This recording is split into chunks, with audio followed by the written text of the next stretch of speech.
Olá, estamos no ar através da TV Fatel e você assiste agora o programa Direto ao Ponto.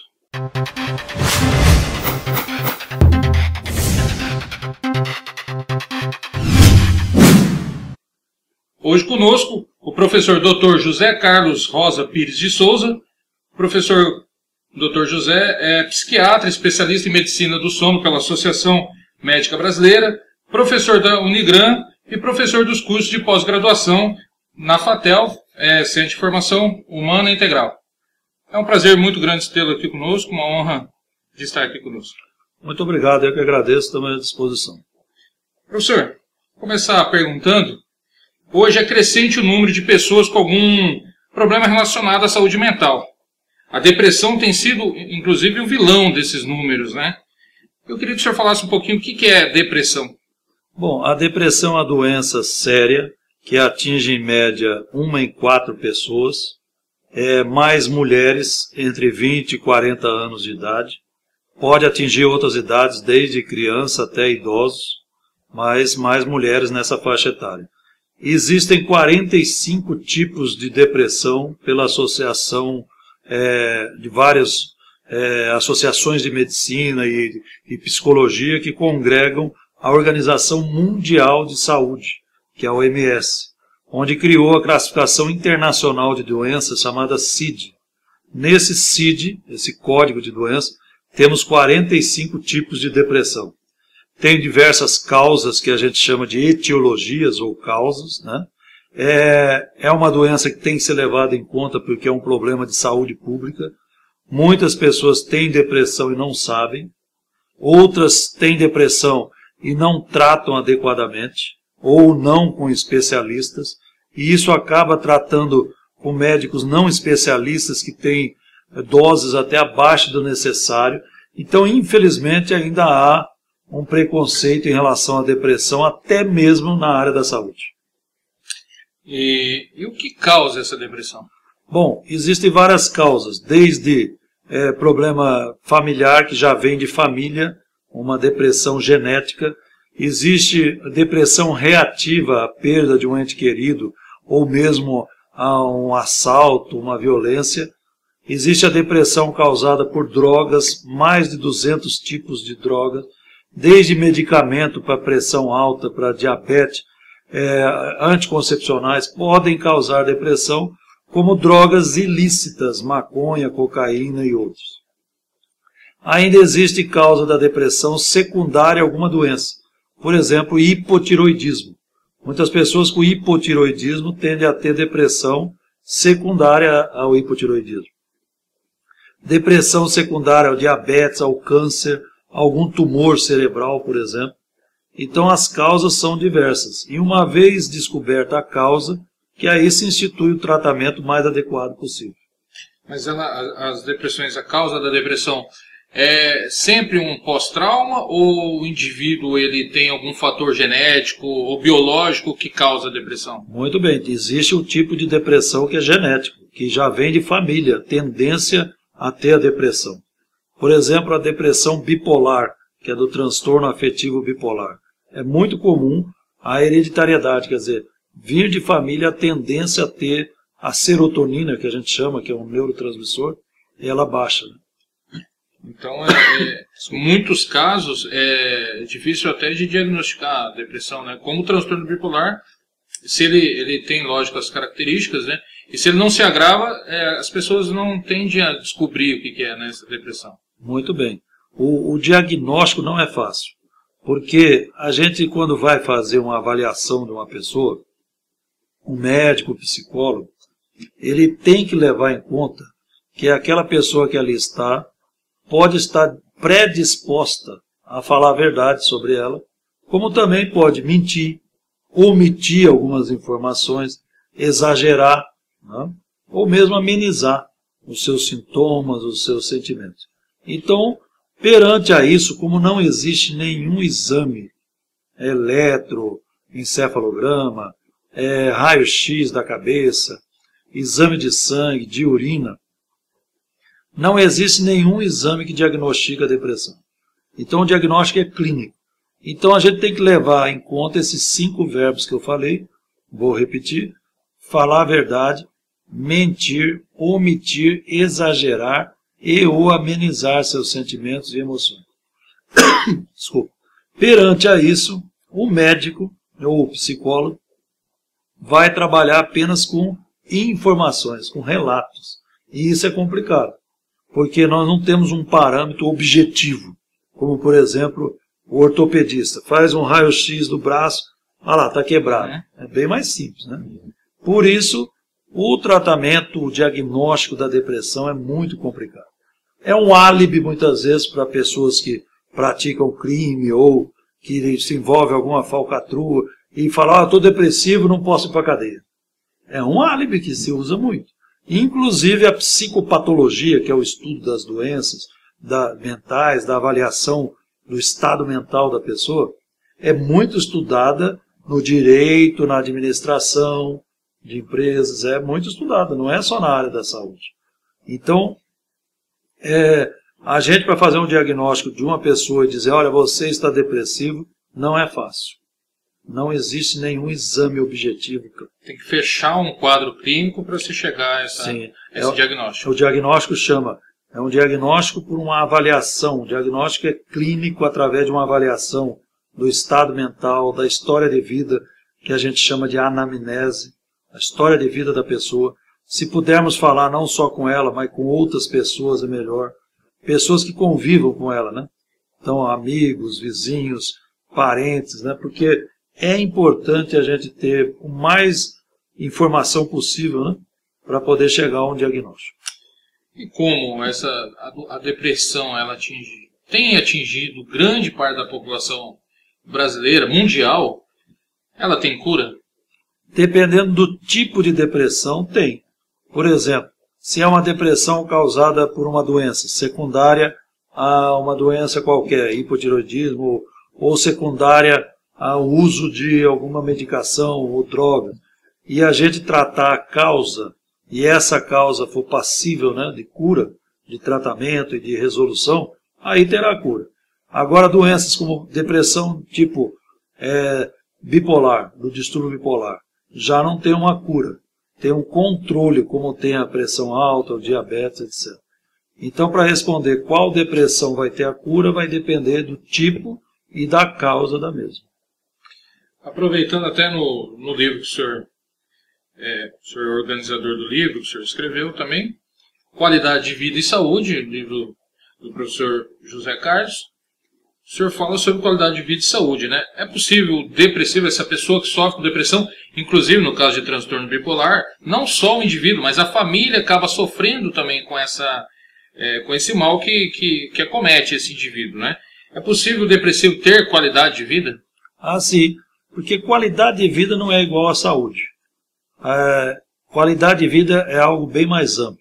A própria Organização Mundial de Saúde define qualidade de vida como a percepção do indivíduo, de cada um, sobre a sua posição na vida, sobre aspectos de saúde, inclusive, trabalho, nível de independência, relacionamentos sociais, relacionamentos afetivos, o trânsito. Não é? O trânsito é um fator de ir e vir, de independência, o meio ambiente, salário, água, luz, telefone. Então, qualidade de vida engloba vários aspectos que a gente chama de preditores. E uma pessoa, mesmo depressiva ou qualquer outra doença, tem muitos desses aspectos saudáveis. Então, é um parâmetro muito individual a questão da qualidade de vida. Mas a qualidade de vida ela é necessária para o indivíduo que está doente, que está cometido seja por qualquer doença. Sim, inclusive existem muitos, né? Nesse livro a gente inclusive comenta alguns deles, muitos questionários, muitos métodos de se avaliar a qualidade de vida de doentes, para ver índice de melhora, de piora, de resposta ao tratamento, de adesão ou não ao tratamento, que é a qualidade de vida relacionada à saúde. E saúde, então, não é igual ter qualidade de vida. Não é igual. A própria OMS, como eu disse, relata. E existem estudos sobre qualidade de vida relacionada à saúde, qualidade de vida relacionada ao trabalho, relacionada à profissão, relacionada à espiritualidade, no sentido de crenças. Então, um desses questionários que a gente citou, o WHO, é da Organização Mundial de Saúde. WHO QOL, é uma sigla em inglês, WHO, World Health Organization Quality of Life, que ele avalia, entre os aspectos que nós falamos, também o ambiente da pessoa, nível de independência e espiritualidade no sentido de crenças, e todos esses outros aspectos físicos, psicológicos, relacionamentos sociais, afetivos, etc. Então você veja que qualidade de vida é algo bem mais amplo, né, do que somente saúde. Né? A saúde é apenas um dos tópicos, um dos preditores de qualidade de vida. E eu também, estou entendendo também que a qualidade de vida, ela de certa forma, ela previne, ou ela de certa forma trabalha como uma prevenção a algumas doenças, aliás. Sim. Eu acho que há casos de depressão, por exemplo, que através da qualidade de vida, o indivíduo ele consegue se prevenir a um quadro depressivo. Seria isso? Sim, sem dúvida. Como o senhor citou, a espiritualidade, que é uma das pequenas coisas que engloba essa qualidade de vida, né? Sim. Ou outras práticas, esporte, lazer, se relacionar, né, com a sociedade. Estratégias que a gente chama de enfrentamento do estresse, enfrentamento de doenças, são prevenções que a gente tem. E muitas vezes um pequeno problema a gente deixa ficar grande. Então aquilo dali, se fosse resolvido antes, já seria um fator de prevenção de uma doença, de um estresse. Interessante, muito interessante. Eu vejo também o trabalho, ele está englobado na vida, então ele de certa forma faz parte da qualidade de vida, vamos dizer assim. Se eu estiver errado, o senhor me corrige. O trabalho, ele é de certa forma uma dessas coisas que podem fazer o enfrentamento do indivíduo com a vida, né? E ele de certa forma vai saber lidar com a situação perante a depressão. Muito bem. Seria isso. O trabalho está dentro, trabalho e ocupação, né? O que a pessoa se ocupa? Ele envolve também nesses fatores, nesses preditores de qualidade de vida. Porque, na verdade, fala-se muito em qualidade de vida relacionada ao trabalho. Mas o legal é se a gente visse o trabalho como uma fonte de qualidade de vida. Porque é onde a pessoa passa a maior parte do seu tempo, né?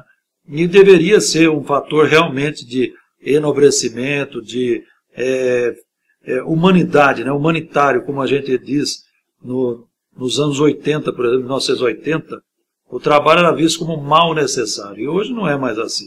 Hoje a gente sabe, as empresas abrem as portas, vê o trabalhador como um ser único, biológico, psicológico, social, ambiental, histórico, cultural e religioso no sentido de crenças, né? Então, essa ampla visão holística e interdisciplinar é que nós vamos buscar uma melhor qualidade de vida da pessoa.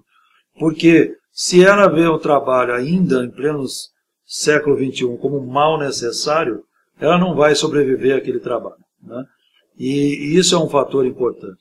Porque muita gente pensa assim, mas você vai dar um atestado porque ela está depressiva. Ela fala assim, doutor, se eu ficar de licença médica, eu vou pirar de vez. Por quê?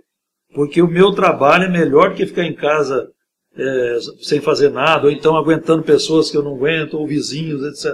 Então ela precisa estar naquele trabalho, né, como fonte de vida e de qualidade de vida. Agora, diz, por outro lado também, hoje o trabalho, devido às cobranças, o estresse, a pressão de mercado por resultados, né, ele gera depressivos e outras patologias, né? E gera esses indivíduos doentes, né, com tantas outras patologias. A saúde e trabalho está ligada a essa qualidade de vida no trabalho? Sem dúvida. O trabalho, ele precisa ser um fator de humanização, de enobrecimento da pessoa, de progressão no sentido de melhorar sempre, não ir para trás, em todos os aspectos. E agora o que acontece é que as pressões, a dificuldade da pessoa lidar com a sua resiliência, que é a capacidade dela absorver impactos da vida, uma chamada de atenção, um desemprego, não alcançar um cargo que gostaria, né? As pressões por metas, por cotas, enfim, né? O capitalismo selvagem cada vez maior, né? E sendo investigado a todo momento, sendo observado questionado, cobrado, dependendo do nível de resiliência, que seria essa capacidade de absorver esses impactos, dependendo das estratégias que as pessoas usam para enfrentar essas situações, são as chamadas estratégias de coping, que é a estratégia de enfrentamento do estresse, né? O que a gente precisa ver? O que essa pessoa usa para enfrentar tudo isso? Será que ela fica reclamando do sistema apenas? Será que ela pratica o que a gente chama de presenteísmo?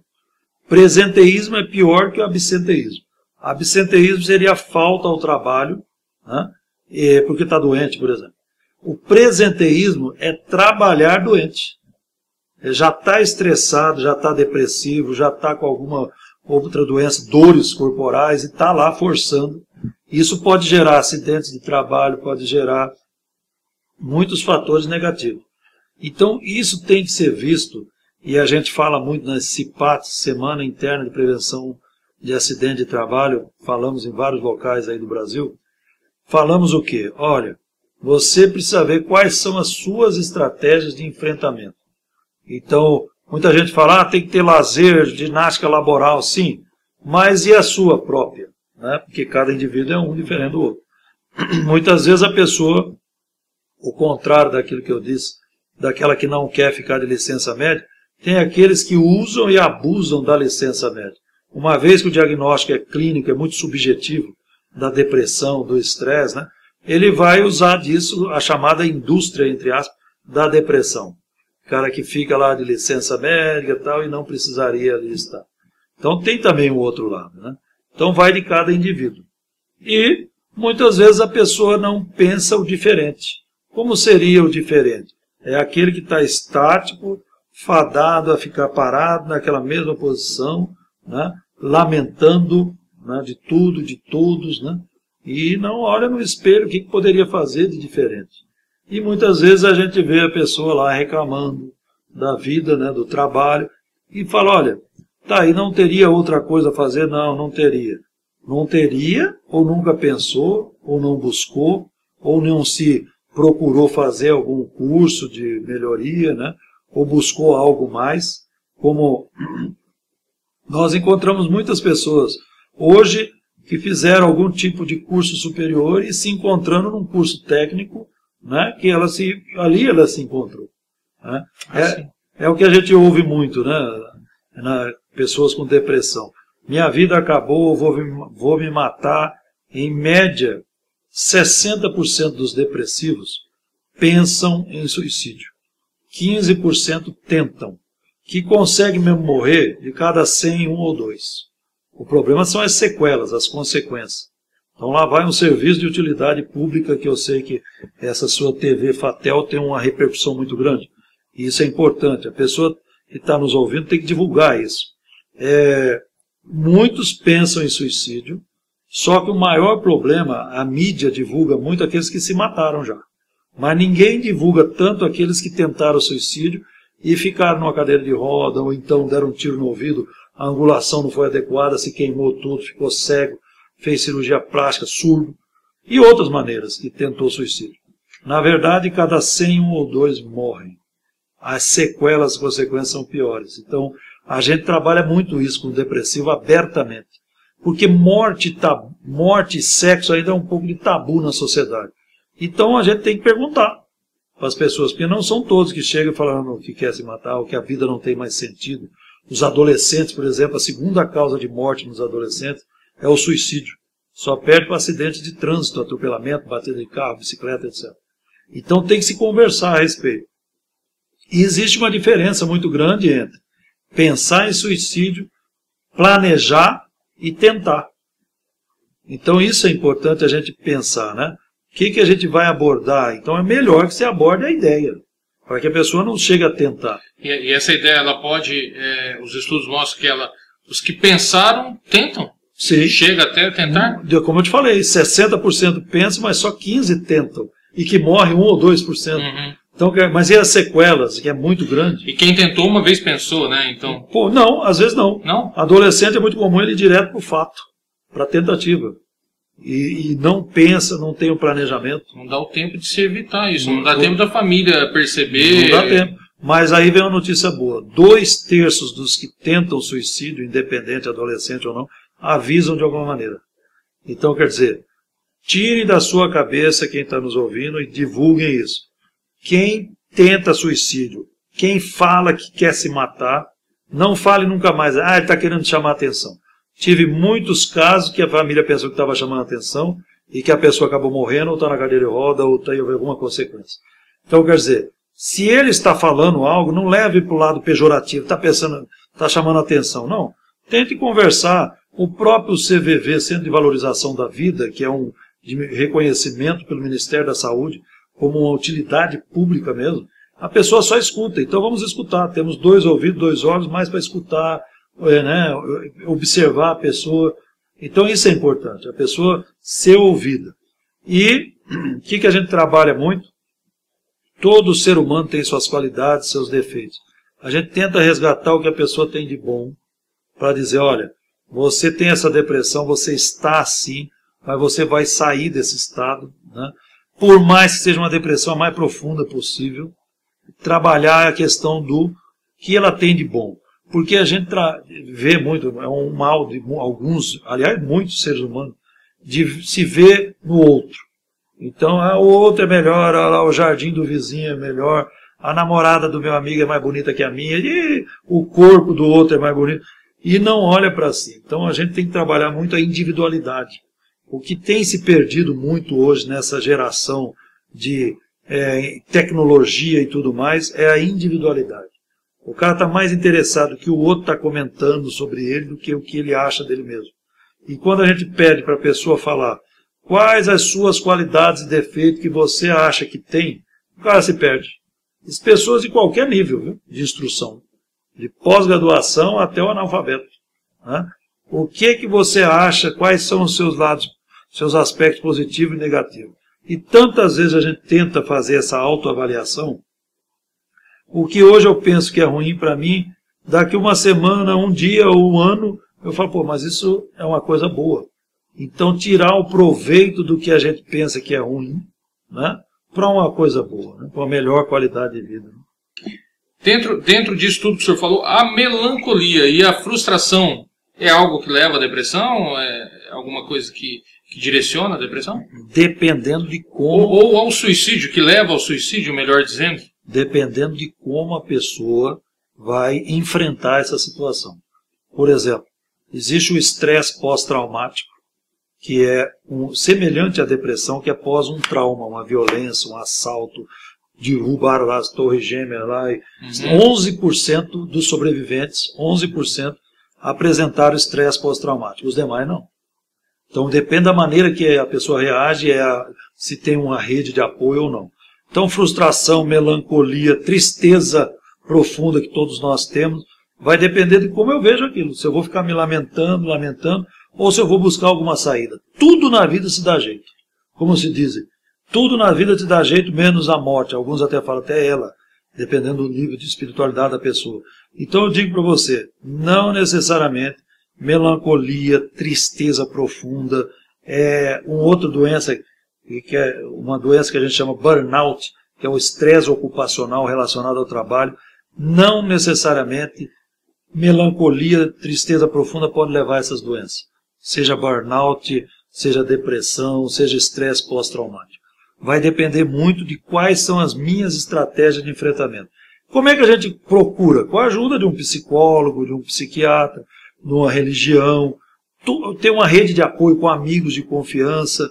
Como é que eu posso enfrentar? Às vezes, a resposta está na ponta do nariz e a gente não quer ver, né? E às vezes a frustração pode ser algo, como a gente ensina os nossos filhos, de crescimento, né? Pode nos levar a um crescimento. Então vai depender muito de cada um de nós. Mas a família, o parceiro, aquele que perceber que é uma tristeza profunda, algo que pode encaminhar ou desencadear alguma coisa mais perigosa, tem que procurar uma ajuda médica. Né? Hoje, pelo Brasil todo, quem não tem convênio de saúde, não tem dinheiro para pagar a consulta médica psicológica, procura os CAPs, Centro de Atendimento Psicossocial, Se é urgência, tem CAPs de emergência. Se tem as unidades, as UPAs, né, de pronto atendimento, tem que procurar ajuda. Por quê? Na dúvida. Ah, mas eu não sei se eu não sei diagnosticar. É difícil até para mim, o médico, diagnosticar se é depressão ou não, como eu falei. Então, vamos procurar ajuda. Chegou lá, pode ficar tranquilo que se por acaso eu errar o diagnóstico, achar que é depressão, receitar um antidepressivo só vai agir em quem tem depressão. Eu brinco até com os alunos na universidade. Se antidepressivo agisse em todo mundo, eu colocaria na água, no bebedouro, na segunda de manhã estava todo mundo animadinho, né? Então não é assim. O antidepressivo vai agir em quem tem depressão. Aliás, é muito comum, vou avisar, a gente não acertar na primeira vez, pode dar efeito colateral na parte sexual e o cara já quer parar o remédio. Não, a gente troca de medicamento até acertar. Em média se troca 2 a 3 vezes. O organismo reage diferente do outro. Chama farmacocinética, é a ação do organismo no remédio. Farmacodinâmica é a ação do remédio no organismo. Então pode ser que comigo haja um remédio e em você não, o mesmo remédio. Tá? Então, às vezes a gente troca 2, 3 vezes o remédio até acertar. Então é importante que a pessoa tenha persistência no tratamento, confiança no profissional e procurar ajuda. E ter certeza de uma coisa, quanto mais cedo procurar, melhor é o prognóstico, a evolução. E se errou, ótimo, chegar lá e falar, olha, isso daí é uma fase, é uma crise existencial, melhor ainda. Né? Mas como você falou, que procure ajuda, no plano de saúde todos precisam oferecer psicólogo, psiquiatra, ao tratamento global adequado. Que inclui também dieta sem cafeína, sem álcool, né? Atividade física, atividade social, religiosa, se a pessoa já tinha, voltar, se não tinha, instituir, né? O buscar algo diferente, né? Não ficar na mesmice, porque se a vida for uma rotina, é muito cansativo. Né? Então a pessoa tem que procurar para melhor, né? Procurar algo diferente que melhore. Que às vezes ela perde a sua individualidade e vive falando assim, eu vivo em função do parceiro, do filho, não sei de quem. Né? E perde a sua individualidade muitas vezes. Isso ela pode procurar um aconselhamento e isso vai cada vez mais cedo é melhor, né? Para prevenir uma futura estresse, depressão, etc. Professor, infelizmente a gente está chegando ao fim, mas foi muito bom o nosso papo. Eu tenho certeza que muitas pessoas vão ouvir e vão se identificar com o que nós conversamos, ou vai estar capacitado de certa forma a prestar atenção, né, em um ou outro do seu familiar. Então eu queria agradecer ao senhor, dizer que foi um prazer muito grande tê-lo aqui conosco. Obrigado, eu que agradeço, sempre à disposição. Bom, este foi o programa de hoje, mas você poderá assistir quantas vezes você quiser através do www.fatel.com.br ou no nosso canal no YouTube, www.youtube.com/tvfatel. É isso aí, tchau pessoal e até a próxima.